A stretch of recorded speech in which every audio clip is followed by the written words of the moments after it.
betul betul. Jadi ini ada gambaran ya dari Mang Amsi tadi sudah melihat data teman-teman kalau untuk digital, teknologi ya tadi sudah ada yang tanya dari 23 itu 15 yang syariah. Nanti teman-teman bisa cek ya, cek sendiri. Kemudian salah satu tadi yang mengalami pertumbuhan yaitu MTDL dan ZRIX ya, ZRIX.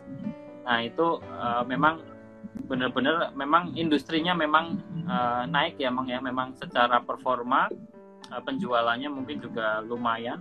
Nah teman-teman bisa cek juga nih kalau untuk ini kan bergerak di bidang elektronik ya semuanya ya, dan ini mungkin mengalami pertumbuhan salah satunya dari karena kita WFH ya mungkin ya Mang ya, salah satunya mungkin dari situ kita WFH, kemudian kita juga membutuhkan banyak peralatan-peralatan terkait dengan kebutuhan kinerja kita. Nah, tapi teman-teman bisa cek kira-kira laporan keuangannya bagaimana dan nanti silahkan diputuskan kira-kira teknologi layak apa tidak dikoleksi jelang akhir tahun ini. Nah, kemudian ini Mang ada yang bertanya, sebenarnya kalau prediksi kita nggak bisa ya teman-teman ya, kita maksudnya prediksi ya kita lihat dulu kira-kira dari fundamentalnya bagaimana sama mungkin ada isu-isu apa ke depan, kebijakan-kebijakan apa yang bisa mempengaruhi. Nah kita paling bisa melihat sebatas itu, tapi kalau prediksinya naik atau turun, tadi ada yang tanya seperti itu, kita nggak bisa sampaikan naik atau turun. Nah ini kemudian lanjut Mang dari Mas Jonathan, komentarnya Mang Amsi tentang BRIS dong Mang. Nah, kita masuk ke perbankan syariah ya ini ya. Monggo Mang Amsi. Oke Mas, jadi kalau kita kaji secara fundamental, BRIS memang mengalami pertumbuhan yang signifikan ya di 2021 ini, terutama setelah merger pastinya. Karena di situ kan asetnya jadi bertambah, kemudian ekuitas juga jadi tumbuh gitu, dan ini menjadi katalis positif untuk pertumbuhan kinerjanya. Di beberapa media tadi ya, misalnya disebutkan bahwa di kuartal ketiga BRI Syariah ini atau Bank Syariah Indonesia sekarang namanya itu mencetak laba 2,26 triliun dengan 37% kenaikan secara year on year dibanding tahun lalu gitu ya. Jadi dibandingkan tahun kemarin labanya tumbuh 37% ya, 37%. Kemudian asetnya juga tumbuh 10%-an, sekitar 251 triliun gitu ya. Kemudian juga dari sisi pembiayaannya tumbuh 7%. Year on year-nya seperti itu. Kemudian pembiayaannya atau misalnya financingnya itu tumbuh 7%-an, dari sekarang menjadi 163 triliun, dan itu di atas rata-rata perbankan seperti itu. Kemudian juga dana pihak ketiganya, simpanan dari nasabah. Simpanan dari nasabahnya tumbuh 9% malah, menjadi sekitar 220 triliun. Dan intinya di sini dari sisi profitability atau dari sisi profitabilitas, BSI atau BRIS ya, BRIS ini mencatatkan return on equity sebesar 14%-an. Dan di sini juga kita bisa melihat secara profitabilitas BRIS itu sudah mengalami kenaikan. Tinggal teman-teman pantaunya secara teknikal ya. Jadi kalau kita lihat secara teknikalnya, kalau jadi fundamental nggak usah diragukan lah, BRIS sedang bagus kan. Nah sekarang secara teknikalnya BRIS itu sideways ya. Sideways itu di situ-situ saja ya, dengan area supportnya di sekitar 2070 maksud saya. 2070 ya, 2060-2070. Dan resistennya ada di sekitar 2290. Jadi memang kisaran itu saja, atapnya 2290, lantainya 2060. Jadi ada geraknya di situ-situ saja. Jadi kalau teman-teman misalnya mau buy and support atau membeli di support, berarti beli di kisaran 2060-an. Jual di 2290. Kalau ingin memanfaatkan amplitudo amplitudo pergerakan sahamnya di situ-situ saja. Mungkin ya kita tektokan di situ aja, 2060 beli, 2290 jual. Jadi ada sekitar 130 poin ya. 130 poin itu kan dibanding 2000-an berarti sekitar berapa tuh? 13 bagi 2, 5 sampai 6% ya, 5 sampai 6%. Tapi kalau teman-teman ingin confirm misalnya nanti naik apa belinya pas mau naik, belinya 2300 aja nanti. Belinya di atas 2300, maka akan diujinya dengan MA 200 ya di sekitar 2400-an. Kalau sudah tembus 2400, nah itu adalah sudah super long term bullish gitu. Sudah ada di atas MA 200. Jadi sebenarnya ujian pertama BRIS itu 2300. Nah, kalau 2300 ketembus, next-nya 2400. Kalau 2400 ketembus, next-nya itu bisa ke kisaran berapa nih? 2520-an lah. Ya 2520. Kemudian setelahnya ya bisa ke 2800, bisa ke 3000 gitu. Jadi sebenarnya tantangan pertamanya dulu 2300. Tapi di bawah pun ada tahanannya atau misalnya lantai yang kokohnya itu 2060.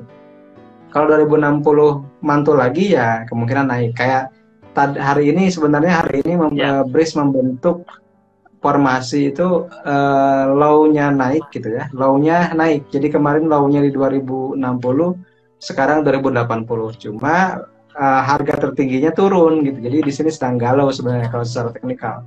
Nah, nanti kalau misalnya besok atau hari Senin dia tembus di atas katakanlah 2160, kemungkinan dia akan naik ya dan menuju 2300 gitu. Kalau BRIS seperti itu. Oke, sekarang berada di masa ini ya, Mang. Lagi di masa challenging konsolidasi. Ya. Konsolidasi. Oke. Ini tadi hari ini ditutup 2110 ya. 2110. Iya. Naik dibanding kemarin 2080 ya. Ya, lumayan sih. 1,4%. Nah, ini yang tadi pokoknya galau ya, Mas. Sudah ada gambaran ya. Ya. Kalau belum tembus 2300 itu masih galau sebenarnya. Bolak-balik ke situ aja. Betul. Tapi makanya kita balikan lagi, Mang. Sebenarnya tujuannya teman-teman apa untuk belinya ya? Apakah short term atau long term?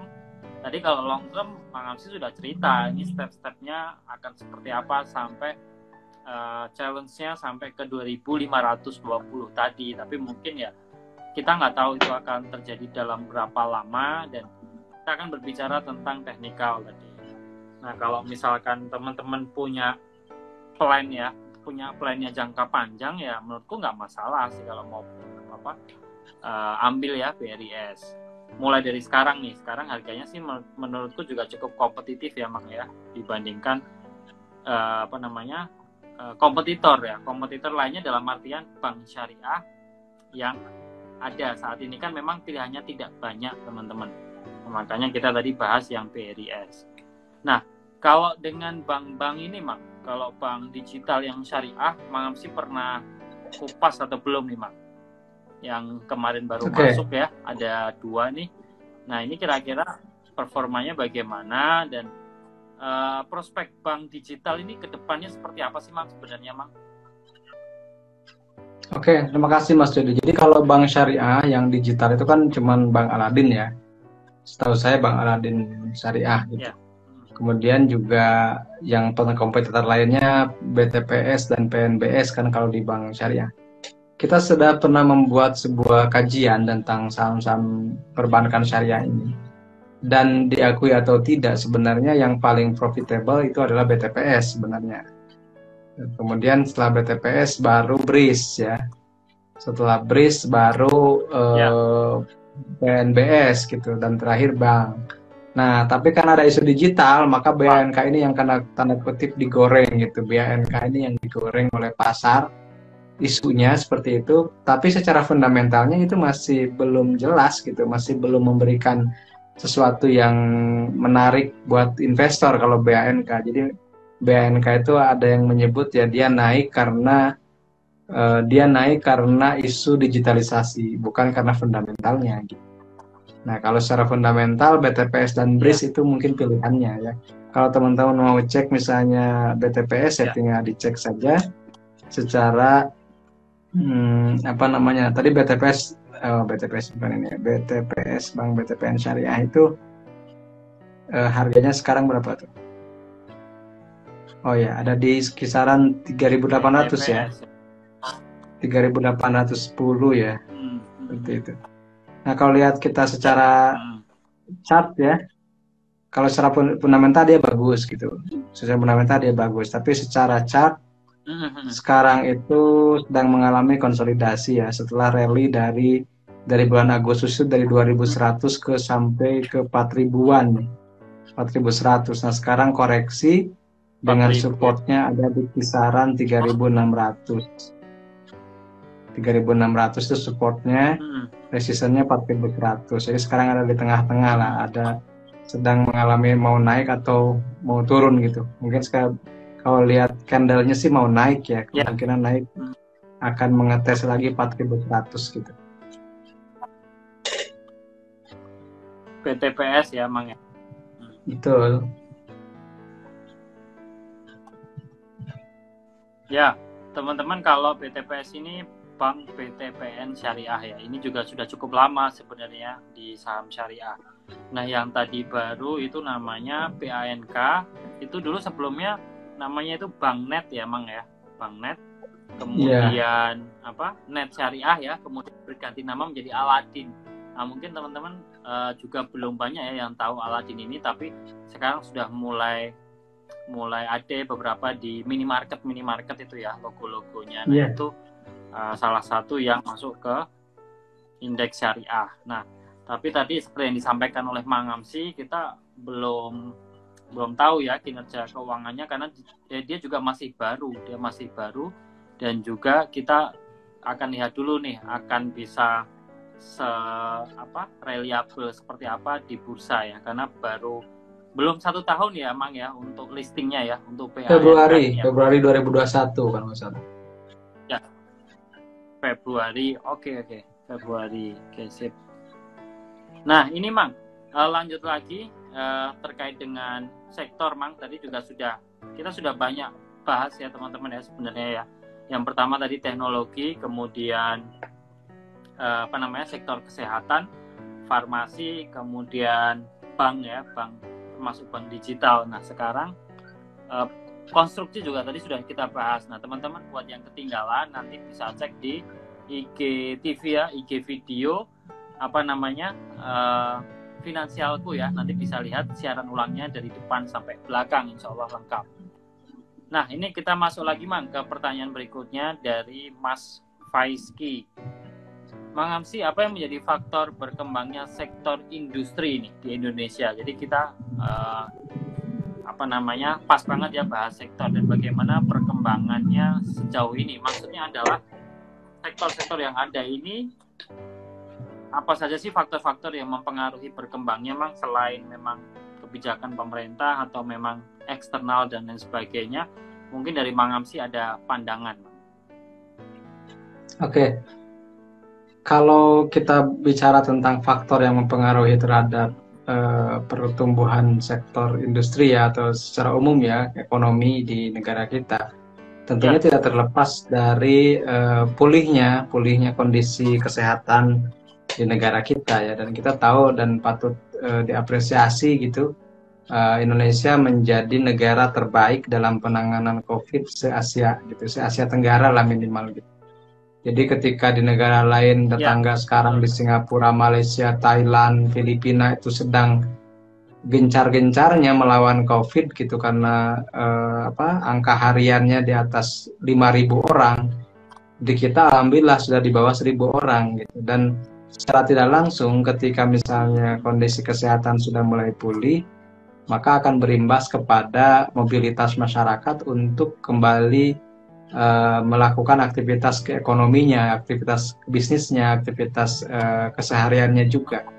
Tentunya itu akan berimbas juga. Contoh seperti minggu-minggu kemarin, ketika mulai dibuka PPKM, misalnya mall mulai dibuka, gitu kan. mall mulai dibuka, kemudian gerai-gerai mulai buka lagi, dan itu kan akan berimbas kepada misalnya katakanlah sektor retail.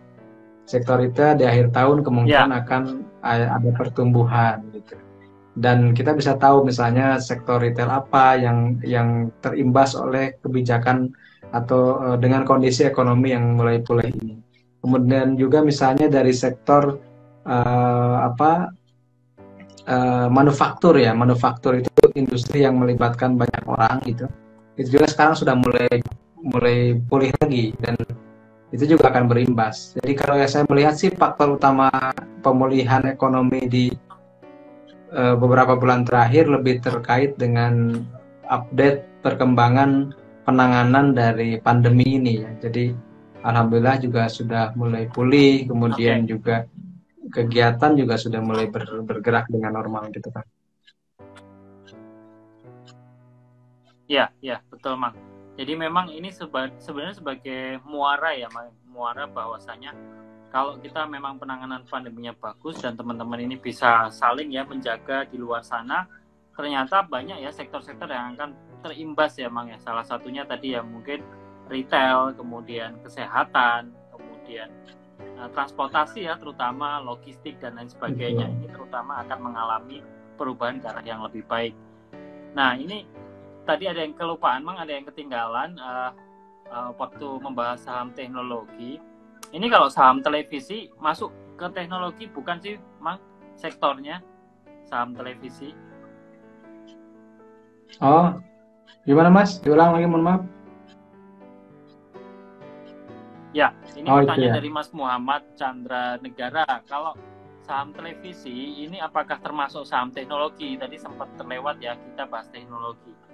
Saham-saham Oke, televisi ini ya seperti yang kita ketahui bersama, Mang, ada beberapa ya. Oke. Jadi kalau kita melihat dengan kategorisasi yang terbaru di bursa sekarang ya, atau kriteria industri di bursa efek yang terbaru, saham-saham yang saham-saham televisi seperti MNCN, SCMA, kemudian juga apalagi misalnya IPTV gitu ya, dan seterusnya, itu Ya, masuknya ke sektor consumer cyclical, kemudian industrinya kalau MNCN, SCMA itu broadcasting gitu ya. Kemudian kalau broadcasting IPTV ya. itu cable and satellite. Jadi kategorisasinya memang bukan teknologi gitu, tapi ke consumer. Karena mungkin fokusnya lebih ke layanan apa ya, kelayanan yang sifatnya konsumsi gitu dan sifatnya cyclical gitu.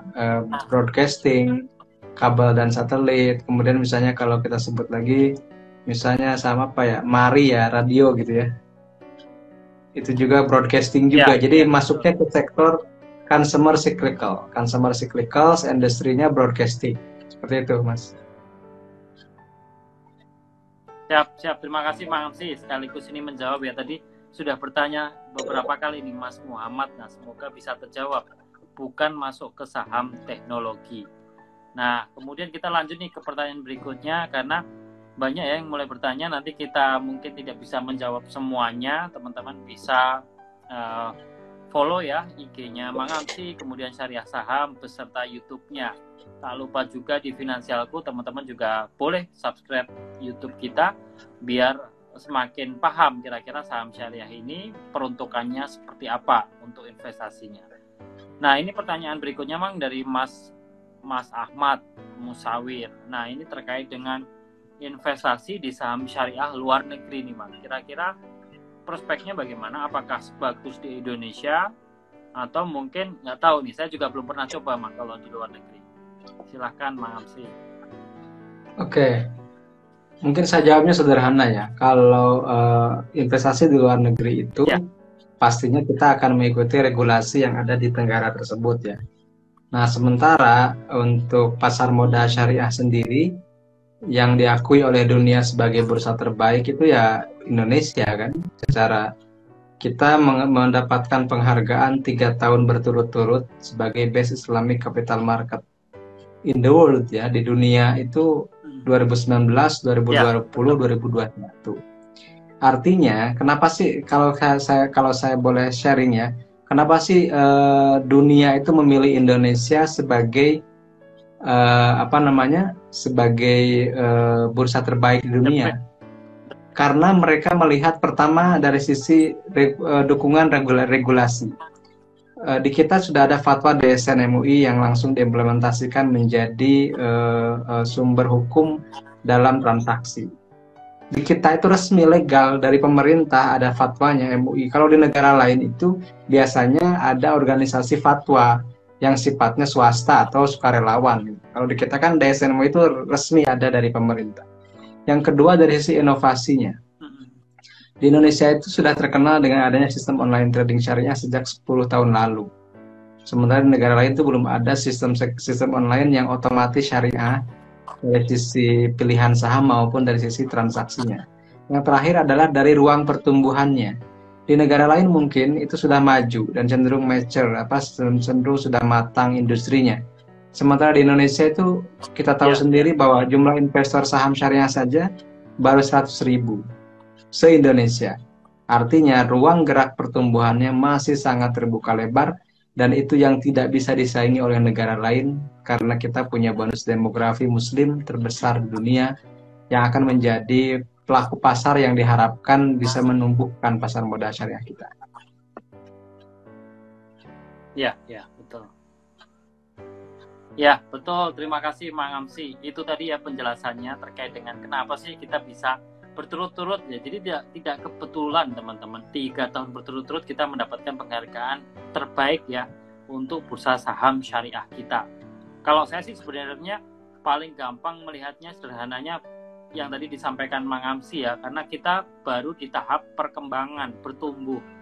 Kalau saat ini investor syariah baru 100.000 sementara jumlah penduduk muslim kita sangat banyak. Nah, ini apa tidak menjadi sebuah challenge ya yang sangat menarik ke depannya, sehingga kita harapkan nih dari yang sekarang 100.000 ini bisa banyak ya, berjuta-juta, dan ini pasti akan mempengaruhi permintaan harga-harga saham dan pasti akan mengerek harga-harganya menjadi semakin prospektif ke depan.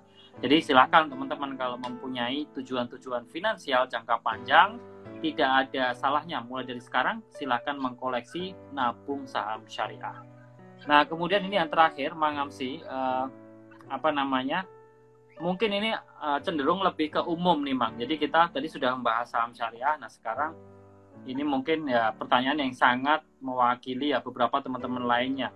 Saat ini banyak nih Mang lembaga-lembaga finansial yang berlabel syariah dan ternyata zonk. Nah, bagaimana cara menghindarinya, menghadapinya, tips dari Mang Amsi? Karena juga saya tahu sendiri ya Mang ya, tim dari Syariah Saham juga beberapa kali direpotkan ya oleh beberapa oknum yang tidak bertanggung jawab, nitip dana ya, akhirnya ya bablas ya. Jadinya kita tidak bisa mengurus juga, dan hal-hal seperti itu sekalipun kita lapor ke pihak berwajib teman-teman, dana kita nggak akan balik ya. Biasanya itu menjadi urusan pidana, dan tetapi dana kita nggak akan dikembalikan. Nah, mungkin dari Mang Amsi sendiri ada tips Mang, atau misalkan ada saran buat teman-teman agar bisa menghindari atau meminimalisir hal-hal seperti ini Mang. Oke, terima kasih Mas Jody. Kalau saya sih sering ngomongnya gini, kalau ada tawaran investasi dari manapun gitu, bahkan berlabel syariah, atau misalnya mengaku-ngaku atas nama saya juga, fotonya foto saya, pakai kopiah, pakai peci gitu, kemudian menjapri teman-teman, maka teman-teman cukup mengatakan atau mengucapkan halo gitu. Halo itu singkatan Mas, halal, legal, logis ya. Jadi halal, ucapkanlah kayak OJK halo ya, gitu. Kalau OJK kan cuma legal, logis doang. Nah, kalau kita ada halalnya gitu. Jadi ditambahkan halal, legal, logis. Nah, kalau dari pertama aja udah nggak halal, tinggalkan kan. Kemudian cek lagi kelegalannya, legal nggak dia gitu. Jadi ungkapannya halo gitu. Kalau ada yang ini ada yang menarik, halo, dadah gitu. Halonya itu halal, legal, logis. Halal nggak, legal nggak. Nah, kalau halal, legal, orang banyak terjebak sebenarnya. Kenapa? Karena percaya gitu kalau misalnya sudah liatin misalnya sertifikat MUI, kemudian misalnya ada DSN-nya, ada fatwanya, membawa Ya, fatwa, kemudian juga kalau misalnya legal itu memperlihatkan izin OJK gitu ya. Tapi kalau yang logis itu adalah di psikologi kita sendiri ya, gitu. Makanya logis itu berdekatan dengan psikologis gitu. Psikologis ya. Jadi intinya ditanya dulu ke diri kita, ini kira-kira logis nggak ya kalau ada yang menawarkan keuntungan 20% dalam waktu sehari, instan gitu. Nah, boleh jadi itu adalah bodong, boleh jadi itu bohong. Maka jangan mudah terpedaya dengan karena apa? Karena penipu itu memanfaatkan sisi lemah manusia. Jadi penipu itu ya, memanfaatkan sisi lemah manusia. Sisi lemah kemanusiaan itu adalah keserakahan. Nah, maka dibuatlah penawarannya itu supaya menarik orang supaya serakah gitu. Nah, kalau keserakahannya sudah terpancing, ya itu kan bukan salah yang menawarkan juga, salah manusia juga yang mau menerima, salah orangnya juga yang kenapa tertarik. Karena dia tidak bisa menaklukkan dirinya. Maka ya, barang siapa yang bisa menaklukkan dirinya dalam berinvestasi, dia akan bahagia gitu kan. Kalau di Quran kan ada ayat qad aflaha man zakkaha gitu ya. Qad aflaha man zakkaha wa qad khaba man dassaha gitu.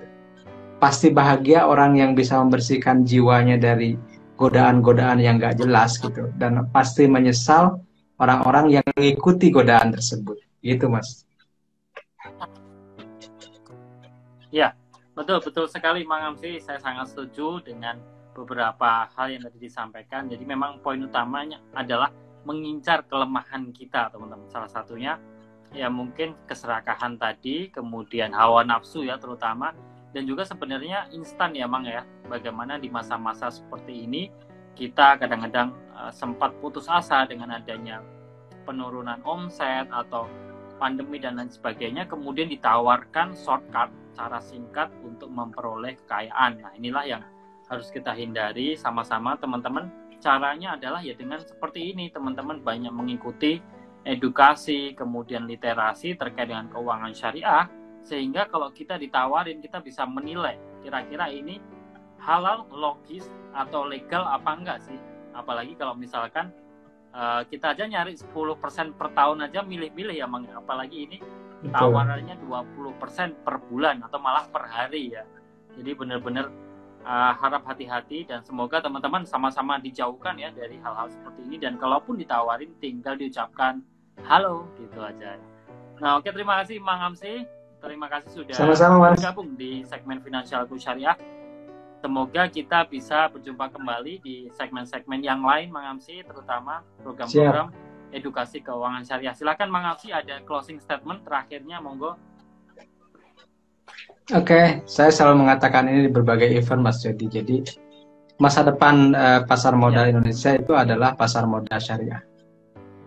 Jadi segeralah menjadi penikmat begitu, bukan hanya pengamat, pendebat, apalagi penghujat. Karena kalau bukan kita ya siapa lagi gitu. Dan kalau bukan sekarang kapan lagi, gitu aja. Ya, siap Mang Amsi. Amin amin ya rabbal alamin. Terima kasih banyak Mang Amsi dan tim Syariah Saham. Sehat-sehat selalu, dan semoga kita semua mendapatkan berkah ya dari yang diobrolin malam hari ini. Kita akhiri sesi malam hari ini. Wabillahi taufiq wal hidayah. Wassalamualaikum warahmatullahi wabarakatuh. Sampai ketemu Jumat depan, teman-teman, di segmen Finansialku Syariah. Terima kasih Mang Amsi. Waalaikumsalam warahmatullahi wabarakatuh. Nuhun Mas Jody, punten ya sinyalnya nih. Ya.